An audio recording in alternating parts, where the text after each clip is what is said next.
And I was standing on Pampas Ricas getting ready to deliver a special report with Lester Holt. And my phone rang and I looked down. It says Katie Waldman in my phone because that's her name before she married Stephen Miller. I knew her because she was a source. She was the person, the junior most deputy at Department of Homeland Security who let me into the facilities during family separation.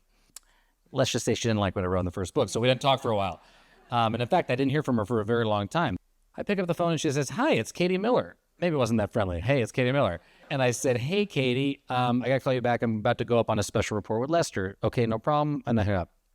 And before I could call her back, I looked at my phone and she sent me an address and said, "It's Stephen's parents' house. Can you go check on it?" And I think I said to myself, am I really about to go to Stephen Miller's parents' house? But I wrote back and I did. And then I went by the Miller's house, and the Miller's house had burned down too. And I felt honestly the same, awful, really, really sad. And I took a picture and I sent it to Katie and I said, "The Palisades are stronger than politics." And I sent a heart emoji. And within minutes, I saw that Donald Trump was tweeting the craziest shit about the fires. I thought about not including the story about Katie calling me.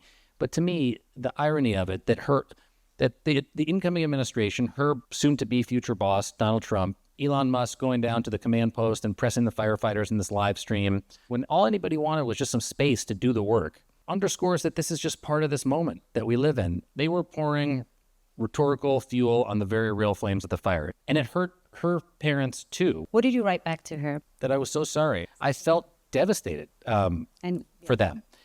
And I think I said, actually, it's not in the book, but she posted the text messages because she was pissed. And I think I asked her, I'm like, "Is there anything you want me to share from the president-elect?"